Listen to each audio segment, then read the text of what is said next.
చూస్తున్నారు.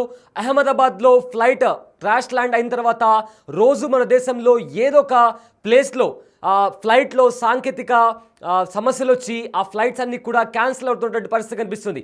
అయితే ఇప్పుడు మరొకసారి చెన్నై నుంచి మదురై వెళ్తున్న మరొక ఫ్లైట్లో సాంకేతిక లోపం తలెత్తడంతో వెంటనే ఆ ఫ్లైట్ కాస్త యూటర్న్ తీసుకొని మళ్ళీ ఎయిర్పోర్ట్లోనే ల్యాండ్ అయింది. చెన్నై నుంచి మదురై వెళ్తున్న ఇండిగో ఫ్లైట్ యూటర్న్ తీసుకుంది. అయితే టేక్ ఆఫ్ అయిన తర్వాత విమానంలో సాంకేతిక సమస్య తలెత్తింది. దీంతో వెంటనే అప్రమత్తమైన పైలట్ అదేవిధంగా అందులో క్యాబిన్ క్రూ సిబ్బంది కూడా అలర్ట్ అయ్యి వెంటనే ఆ ఫ్లైట్ని యూటర్న్ తీసుకొని మళ్ళీ తిరిగి చెన్నైలోనే ల్యాండ్ చేశారు. అయితే ఈ టైంలో ఆ సాంకేతిక లోపం తలెత్తిన టైంలో ఆ ఫ్లైట్లో 60 మంది ప్రయాణికులతో ఆ విమానం బయలుదేరింది. చెన్నై నుంచి ఇండిగో వెళ్తున్న ఫ్లైట్ గాల్లో ఎగిరిన కొద్ది నిమిషాల్లోనే తిరిగి యూటర్న్ తీసుకొని మళ్ళీ చెన్నైలోనే ల్యాండ్ అయింది. అయితే సాంకేతిక సమస్యను గుర్తించారు పైలట్లు. దీంతో వెంటనే అప్రమత్తమై ఏటీసీకి కాల్ చేసిన వెంటనే తిరిగి మళ్ళీ అదే ఎయిర్పోర్ట్లో ల్యాండ్ అయింది ఆ ఫ్లైట్. అయితే ఇవాళ ఉదయం 8 గంటలకు ఆ విమానం బయలుదేరింది. ఇక తిరిగి 9 గంటల 30 నిమిషాలకు చెన్నైలో ల్యాండ్ అయింది. అయితే ప్రజెంట్ ఈ విమానానికి సంబంధించిన డీటెయిల్స్ వచ్చేసి 6E7167 ఇండిగో ఎయిర్లైన్స్గా చెప్తున్నారు. అయితే ఆ టైంలో ఏదైతే టెక్నికల్ ఇష్యూ వచ్చిందో ఆ టైంలో మొత్తం మీదుగా 60 మంది ప్రయాణికులు అండ్ 8 మంది సిబ్బంది ఉన్నారని కూడా సమాచారం. అయితే అహ్మదాబాద్ నుంచి లండన్ వెళ్తున్న air India flight crash land అయిన తర్వాత ప్రతిరోజు సేమ్ ఇలాంటి ఏదో ఒక సమస్యతో ఫ్లైట్స్ అనేవి క్యాన్సిల్ అవుతున్నాయి. సో అయితే ఇదే అంశానికి సంబంధించిన పూర్తి డీటెయిల్స్ అందించడానికి మా ప్రతినిధి శివ లైవ్లో జాయిన్ అవుతున్నారు. ఎస్ శివ, అహ్మదాబాద్లో ఫ్లైట్ క్రాష్ ల్యాండ్ అయిన తర్వాత మన దేశంలో తరచూ ప్రతి ఏదో ఒక ఫ్లైట్లో ఇలా సాంకేతిక సమస్యలు రావడం, ఫ్లైట్స్ అనేవి క్యాన్సిల్ అవ్వడం లేక టేక్ ఆఫ్ అయిన తర్వాత తిరిగి ల్యాండ్ అవుతున్నటువంటి పరిస్థితులు కనిపిస్తున్నాయి. అయితే ఇవాళ మళ్ళీ ఇంకొకసారి ఒక ఇండిగో ఫ్లైట్లో సేమ్ ఇలాంటి ఒక ప్రాబ్లం రావడంతో తిరిగి ఎయిర్పోర్ట్లో ల్యాండ్ అయింది. అసలు మొత్తం మీదుగా ఏం జరిగింది అండ్ ప్రజెంట్ ఏదైతే ఇండిగో ఫ్లైట్కి సంబంధించిన డీటెయిల్స్ ఏంటి అండ్ అధికారులు ఏం చెప్తున్నారు? ఇటీవలి కాలంలో సాంకేతిక లోపాల్లో అంటే విమానాలను ఈ సాంకేతిక లోపాలు అనేవి వెంటాడుతూ ఉన్నాయి. ఏదైతే జూన్ 12న అహ్మదాబాద్లో ఎయిర్ ఇండియా విమాన ప్రమాదం తర్వాత ఈ సాంకేతిక లోపాలు, మెయింటెనెన్స్, అలాగే హైడ్రాలిక్ లీక్ అనే సమస్యలు అనేవి ఎక్కువగా బయటపడుతూ ఉన్నాయి. ఎయిర్ ఇండియా విమాన ప్రమాదం సంభవించిన తర్వాత ఎయిర్ ఇండియాకి సంబంధించిన అనేక విమానాలు ఇప్పుడు ఇండిగో విమానం చెన్నై నుంచి మదురై వెళ్తున్న ఇండిగో విమానం సాంకేతిక లోపంతో యూటర్న్ తీసుకున్నారు. ఉదయం 8 గంటలకు చెన్నై నుంచి ఈ విమానం బయలుదేరింది. దానిలో సాంకేతిక లోపాన్ని గుర్తించిన పైలట్ వెంటనే దాన్ని తీసుకుని మళ్ళీ రిటర్న్ 9 గంటల 30 నిమిషాలకు అక్కడే మళ్ళా ఈ చెన్నైలోనే తిరిగి ల్యాండ్ చేసినట్టు కూడా తెలుస్తుంది. అయితే ఈ విమానంలో 60 మంది ప్రయాణికులు, 8 మంది క్రూ, ఇండిగోకు సంబంధించిన సిబ్బంది, పైలట్, కో పైలట్తో పాటు ఎయిర్ హోస్టెస్ ఎవరైతే ఉంటారో వారితో కలిసి మొత్తం 68 మంది దీంట్లో ప్రయాణిస్తున్నారు. సాంకేతిక లోపాన్ని గుర్తించిన పైలట్ వెంటనే దాన్ని తిరిగి ఉదయం 8 గంటలకు బయలుదేరి చెన్నై నుంచి మదురై బయలుదేరింది. ఆ సాంకేతిక సమస్యను గుర్తించి వెంటనే యూటర్న్ తీసుకున్నారు. యూటర్న్ తీసుకున్న తర్వాత 9 గంటల 30 నిమిషాలకు మళ్ళీ చెన్నైలోనే ల్యాండ్ చేశారు. అయితే ఇటువంటి సాంకేతిక లోపాల వల్ల విమాన ప్రయాణం అంటేనే ప్రజలు భయపడుతున్న పరిస్థితి కనిపిస్తుంది. అంటే ఏదైతే జూన్ 12న జరిగిన ప్రమాదం ఏదైతుందో నేటికి ఎగ్జాక్ట్గా 9 రోజులు పూర్తిగా వస్తుంది. దాంట్లో దాదాపు 275 మంది అంటే విమానంలో ప్రయాణిస్తున్న 242 మందిలో ఒక ప్రయాణికుడు మాత్రమే 11A సీటు ప్రయాణికుడు మాత్రమే బ్రతికారు. తర్వాత 241 మంది దీంట్లో ఫ్లైట్లో ఉన్నవాళ్ళు. మరోవైపు ఏదైతే హాస్టల్ మీద ఫ్లైట్ కూలిపోయిందో ఆ హాస్టల్కి సంబంధించిన డైనింగ్ హాల్లో భోజనం చేస్తున్న 1 గంట 38 నిమిషాల సమయంలో ప్రమాదం జరిగింది. దాంట్లో దాదాపు 30 మంది దాంట్లో హాస్టల్కి సంబంధించిన దాంట్లో ఉన్న సిబ్బంది కానీ, మెడికో డాక్టర్లు కానీ మొత్తం కలిపి ఇప్పుడు దాదాపు ఇప్పటి వరకు 275 మంది చనిపోయినట్లు అధికారికంగా తెలుస్తోంది. దాంట్లో విమానంలో 241, అక్కడ ఉన్న 34 మంది, మొత్తం 275 మంది చనిపోయారు. ఇప్పటి వరకు DNA టెస్ట్ ద్వారా అంటే మృతదేహాలను అప్పగించడానికి కూడా గుర్తుపట్టిన విధంగా కూడా మృతదేహాలను కూడా కాలిపోయిన నేపథ్యంలో DNA టెస్ట్ ద్వారా నిన్నటి వరకు 210 మృతదేహాలను గుర్తించారు. 187 మృతదేహాలను బంధువులకు, కుటుంబ సభ్యులకు, మృతుల కుటుంబాలకు అప్పగించారు. మరోవైపు 250 శాంపిల్స్ వరకు సేకరించినట్టు తెలుస్తుంది. అంటే ఫోరెన్సిక్ ల్యాబ్లో మృతదేహాల గుర్తింపు అనేది DNA టెస్ట్ ద్వారా గుర్తించే పనిలో అధికార యంత్రాంగం ఇటు ఫోరెన్సిక్ నిపుణులు అందరూ కూడా నిమగ్నమై ఉన్నారు. దాదాపు 230 మందికి పైగా ఫోరెన్సిక్ నిపుణులు ఈ DNA టెస్ట్ ద్వారా మృతదేహాలను గుర్తించే పనిలో వారు పనిచేస్తున్నారు. ఇప్పటి వరకు నిన్నటి వరకు అందిన సమాచారం ప్రకారం అయితే అంటే ఇప్పుడు ఈరోజు కూడా మరికొన్ని మృతదేహాలను కుటుంబ సభ్యులకు అప్పగిస్తూ ఉన్నారు. ఇలా ఎయిర్ ఇండియా విమానానికి సంబంధించి ఆ ప్రమాదం జరిగిన తర్వాత పలు విమానాలు రద్దయ్యాయి. ఇక ఈరోజు మొత్తంగా ఎయిర్ ఇండియాకి సంబంధించి 4 అంతర్జాతీయ విమానాలు 4 డొమెస్టిక్ విమానాలు కంప్లీట్గా రద్దు చేశారు. అంటే దాంట్లో మెయింటెనెన్స్ కానీ నిర్వహణ లోపాలు తనిఖీలు నిర్వహించేందుకు మొత్తం వాతావరణం అనుకూలించకపోవడం వల్ల కొన్ని ఫ్లైట్లు క్యాన్సిల్ అవ్వడం ఇదంతా కూడా దృష్టిలో ఉంచుకుని 8 విమానాలను డొమెస్టిక్ అలాగే అంతర్జాతీయ విమానాలు కూడా ఎయిర్ ఇండియా రద్దు చేసింది. ఈ ఎయిర్ ఇండియా విమానాలతో పాటు ఇతర విమానాల్లో కూడా సాంకేతిక సమస్యలు అనేవి ఎక్కువగా వస్తూ ఉన్నాయి. ఈ సాంకేతిక సమస్యలు అనేవి విమానయాన సంస్థలను వెంటాడుతూ ఉన్నాయి. దీని ద్వారా అంటే ఇది ఏదైతే ఇండిగో విమానం చెన్నై మధురై విమానం టేకాఫ్ అయిన కొద్దిసేపటికి సాంకేతిక లోపం గుర్తించడం వెంటనే దాన్ని తిరిగి తీసుకొచ్చి మళ్ళీ చెన్నైలోనే ల్యాండ్ చేయడం దీని ద్వారా కొంత ప్రమాదాలను నివారించవచ్చు అనేది కూడా భావిస్తూ ఉన్నారు.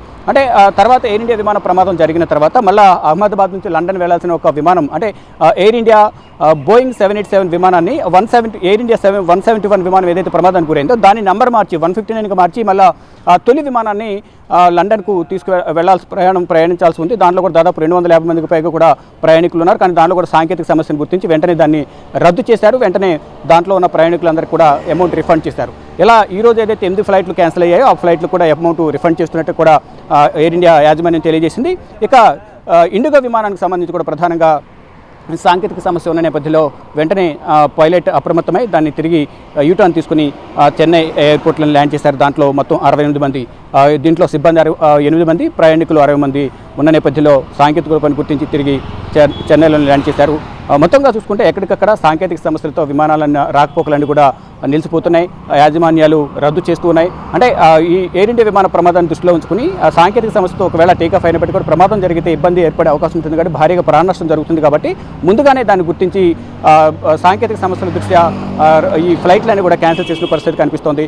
ప్రజెంట్ చూసుకుంటే ఈ విమానం రద్దయిన నేపథ్యంలో ప్రయాణికులు ఆల్టర్నేటివ్గా వారు కూడా ఫండ్ రిఫండ్ చేయడం కానీ అమౌంట్ మరోవైపు ఇతర విమానాలకు వారికి జర్నీ చేయడానికి అవకాశం కల్పించడం కానీ ఇటు ప్రత్యామ్నాయ మార్గాలు కూడా చూస్తున్నారు. ఇక ఇప్పుడు ప్రజెంట్ ఉన్న సిచ్యువేషన్లో విమానాల్లో ప్రయాణించాలంటే మాత్రం ప్రయాణికులు తీవ్ర ఆందోళన భయం వ్యక్తం చేస్తున్న పరిస్థితి కనిపిస్తోంది. సయ్యద్, రీసెంట్ డేస్లో కూడా మనం చూస్తూనే ఉన్నాం చాలా వరకు కూడా ఫ్లైట్స్ ఏవైతే ఉన్నాయో అవి కంటిన్యూస్గా ఏదో ఒక సాంకేతిక సమస్యతో అవి వెంటనే టేక్ ఆఫ్ నుంచి మళ్ళీ యూటర్న్ తీసుకుని ల్యాండ్ అవ్వడం లేదా అసలు టేక్ ఆఫ్ అవ్వకముందే ఆ ఫ్లైట్ని క్యాన్సిల్ చేయడం ఇలా రకరకాలుగా మనం వింటూ వచ్చాం.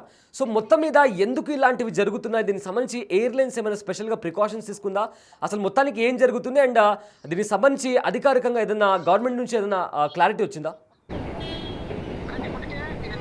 రైట్, ఇప్పటికే ఏదైతే ఎయిర్ ఇండియాకి సంబంధించి అఫీషియల్స్తో బోయింగ్ విమానాలకు సంబంధించిన అఫీషియల్స్తో ఎయిర్ ఇండియా విమాన సంస్థకు సంబంధించిన అఫీషియల్స్లో యాజమాన్యం ఇప్పటికే వారితో సమావేశమైంది. ఎందుకు సమస్యలు జరుగుతున్నాయి, మెయిన్నెస్ ఇప్పుడు జరిగింది, మళ్ళీ సమస్యలు రాకుండా ఎటువంటి జాగ్రత్తలు తీసుకోవాలి అనే అంశాలపై వారితో చర్చించారు. ఇటు ఇతర ఎయిర్లైన్ సంస్థలు కూడా కొన్ని మార్గదర్శకాలు కేంద్ర ప్రభుత్వం జారీ చేసింది. కేంద్ర పౌర విమానయాన శాఖ మంత్రి రామ్మోహన్ నాయుడు కూడా నిన్న అన్ని విమానయాన సంస్థలతో ఎయిర్లైన్స్కి సంబంధించిన యాజమాన్యాలందరితో కూడా నిన్న సమావేశం నిర్వహించారు. సాంకేతిక సమస్యలు ఉంటే ముందు వారిని మెయింటెనెన్స్ చూసుకుని సరిగా విమానం రాకపోకలకు సంబంధించి సరిగా ఉందా లేదా అనేది కూడా చూసుకోవాలి. ఎటువంటి సాంకేతిక సమస్యలు రాకుండా వీరు తగిన జాగ్రత్తలు తీసుకోవడం ద్వారా ఈ అంటే ఎటువంటి ప్రాణ నష్టం జరగకుండా ఉండే అవకాశం ఉంటుంది కాబట్టి తగిన జాగ్రత్తలు తీసుకోవాలంటూ కూడా నిన్న పౌర విమానయాన శాఖ మంత్రి రామ్మోహన్ నాయుడు కూడా ఇటు అంటే టాప్ ఎయిర్లైన్స్ ఏవైతే ఉన్నాయో వారందరితో కూడా సమావేశమయ్యారు. వారందరికీ కూడా పలు సూచనలు చేశారు. వారు కూడా రామ్మోహన్ నాయుడుకు కొన్ని వారి అభిప్రాయాలను వ్యక్తపరిచారు. ఇక మొత్తంగా చూసుకుంటే ప్రమాదాలు జరగకుండా తగిన జాగ్రత్తలు తీసుకోవాలనేది కూడా ఎయిర్లైన్ సంస్థలకు కేంద్ర ప్రభుత్వం ఇటు కేంద్ర పౌర విమానయాన శాఖ మంత్రి రామ్మోహన్ నాయుడు కూడా నిన్న సమావేశం నిర్వహించి వారందరితో కూడా చర్చించిన పరిస్థితి కనిపిస్తుంది. అంటే ప్రమాదాలు జరగకుండా చూసుకోవాలి, ముందుగానే సాంకేతిక లోపాలను గుర్తించాలి. సాంకేతిక లోపాలంటే వాటిని వెళ్లకుండా మొత్తం రద్దు చేసి అమౌంట్ అంటే ప్రయాణికులకు అసౌకర్యం కలగకుండా ఆల్టర్నేట్గా వేరే ఫ్లైట్ ఏమైనా చూడడం కానీ లేదా అమౌంట్ రిఫండ్ చేయడం కానీ చేయాలంటూ కూడా కేంద్ర ప్రభుత్వం కూడా వారందరికీ కూడా కొన్ని మార్గదర్శకాలు జారీ చేశారు. దానిలో భాగంగానే ఎప్పటికప్పుడు విమానయాన సంస్థలతో ఇటు డీజీసీఏ కానీ మరోవైపు రామ్మోహన్ నాయుడు కేంద్ర మంత్రి రామ్మోహన్ నాయుడు కానీ వారితో సంప్రదింపులు జరుపుతున్నారు. మరియు హై లెవెల్ కమిటీతో ఎప్పటికప్పుడు రామ్మోహన్ నాయుడు టచ్లో ఉంటూ దర్యాప్తు ఎంతవరకు వచ్చింది, ఏ విధంగా కొనసాగుతున్న అంశాలపై కూడా వారితో చర్చిస్తున్నట్లుగా కూడా తెలుస్తోంది. Syed, yes, thank you Shiva, thanks for the update. So present IndiGo flight Chennai నుంచి మధురై వెళ్తున్న ఇండిగో ఫ్లైట్లో సాంకేతిక ఆ సమస్య తలెత్తడంతో మొత్తం మీద అక్కడ వెంటనే అప్రమత్తమైన అధికారులు, పైలట్ కూడా వెంటనే అలర్ట్ అయ్యి ఆ ఫ్లైట్ని కూడా వెంటనే యూటర్న్ తీసుకొని మళ్ళీ తిరిగి చెన్నై ఎయిర్పోర్ట్లోనే దాన్ని ల్యాండ్ చేశారు.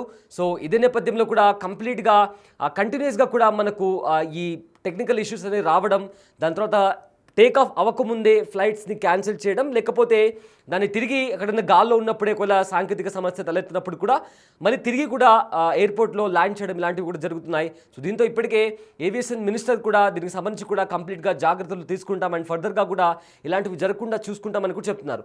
అయితే అహ్మదాబాద్లో ఏదైతే ఇన్సిడెంట్ చోటు చేసుకుందో, అహ్మదాబాద్లో జరిగిన 12వ తేదీ, ఈ నెల 12వ తేదీన ఎయిర్ ఇండియాకి సంబంధించిన ఫ్లైట్ ఏదైతే ఉందో అది కాస్త క్రాష్ ల్యాండ్ అయింది. అయితే అందులో 241 మంది ప్రయాణికులు కూడా చనిపోయారు. సో ఇదే నేపథ్యంలో ఎయిర్ ఇండియాకి సంబంధించిన ఫ్లైట్స్ని కూడా క్యాన్సిల్ చేస్తున్నట్టు, అందుకే కంటిన్యూస్గా ఎయిర్ ఇండియా ఫ్లైట్స్కి సంబంధించి టెక్నికల్ ఇష్యూస్ అనేవి కంటిన్యూస్గా వస్తున్నాయి. దీంతో అంతర్జాతీయంగా అంటే ఇంటర్నేషనల్ ఫ్లైట్స్ని కూడా క్యాన్సిల్ చేస్తున్నట్టు ఇప్పటికే మనకు సమాచారం వస్తుంది. అయితే ఇవాళ కొన్ని ఎయిర్ ఇండియా ఫ్లైట్స్ని కూడా రద్దు చేసినట్టు కూడా మనకు సమాచారం వస్తుంది. అయితే అహ్మదాబాద్లో జూన్ 12న ఆ ఘటన చోటు చేసుకున్న తర్వాత కంటిన్యూస్గా ఎయిర్ ఇండియా ఫ్లైట్స్లో ఇలాంటి సాంకేతిక సమస్యలు రావడంతో కొన్ని ఇంటర్నేషనల్ ఫ్లైట్స్ని కూడా రద్దు చేసినట్టు ఇప్పటికే ఎయిర్ ఇండియా ప్రకటించింది. అయితే అందులో రద్దయిన అంతర్జాతీయ విమానాల్లో AI 906 అది దుబాయ్ నుంచి చెన్నై వెళ్ళే ఫ్లైట్, ఇక AI 308 అది ఢిల్లీ నుంచి మెల్బోర్న్ వెళ్ళే ఫ్లైట్, AI 309 మెల్బోర్న్ నుంచి ఢిల్లీకి వచ్చే ఫ్లైట్, అదేవిధంగా AI 2204 దుబాయ్ నుంచి హైదరాబాద్కి వచ్చే ఎయిర్ ఇండియా ఫ్లైట్. సో వీటిని కూడా రద్దు చేశారు. అదేవిధంగా డొమెస్టిక్ ఫ్లైట్స్ని కూడా రద్దు చేశారు. అందులో AI 874 పూణే నుంచి ఢిల్లీకి వచ్చే విమానం, అదేవిధంగా AI 456 అహ్మదాబాద్ నుంచి ఢిల్లీ వచ్చే విమానం, అదేవిధంగా AI 2872 హైదరాబాద్ నుంచి ముంబైకి వెళ్ళే విమానం, ఇక AI 571 Chennai to Mumbai. So వీటిని కూడా ప్రజెంట్ క్యాన్సిల్ చేశారు. అండ్ ఆల్సో క్యాన్సిల్ చేసిన ఫ్లైట్స్కి సంబంధించి ఒకవేళ టికెట్స్ బుక్ చేసుకొని ఉంటే దానికి కంప్లీట్గా రీఫండ్ కూడా చేస్తామంటూ కూడా ఇప్పటికే ఎయిర్ ఇండియా ప్రకటించింది. అండ్ దానికి సంబంధించి కూడా గవర్నమెంట్ కూడా కొన్ని కీలకమైన ఆదేశాలు కూడా జారీ చేసింది. సో జూన్ 12 నుంచి కూడా ఏదైతే సంఘటన చోటు చేసుకుందో అహ్మదాబాద్లో, అప్పటి నుంచి కూడా కంటిన్యూస్గా ఫ్లైట్స్కి సంబంధించి ఏదో ఒక ప్రాబ్లం రావడం, టెక్నికల్ ఇష్యూస్ ఫేస్ చేయడం, ఆ తర్వాత అంతర్జాతీయంగా వెళ్ళే ఫ్లైట్స్ కావచ్చు లేదా డొమెస్టిక్ ఫ్లైట్స్ని కూడా చాలా వరకు కూడా క్యాన్సిల్ చేస్తున్నారు. క్యాన్సిల్ అయిన ఫ్లైట్స్కి సంబంధించి ప్యాసింజర్స్కి కూడా ఫుల్ రీఫండ్ ఇచ్చే ప్రయత్నం కూడా జరుగుతుంది. సో దీనికి సంబంధించి కూడా ఇంకా కంప్లీట్గా కూడా అప్డేట్స్ అనేవి అందిస్తాము. బ్లాక్ బాక్స్కి సంబంధించి కూడా ఇంకా డీటెయిల్స్ కూడా రావాల్సి ఉంది. ఆ డీటెయిల్స్ రాగానే అహ్మదాబాద్లో జరిగిన ఫ్లైట్ క్రాష్ ల్యాండ్ అయిన ఫ్లైట్కి సంబంధించి అసలు ఆ ఘటన ఎందుకు చోటు చేసుకుంది, కారణం ఏంటి అనే దానికి సంబంధించి కూడా పూర్తి వివరాలు వెల్లడిస్తామని కూడా ఇప్పటికే ప్రభుత్వం కూడా వెల్లడించింది.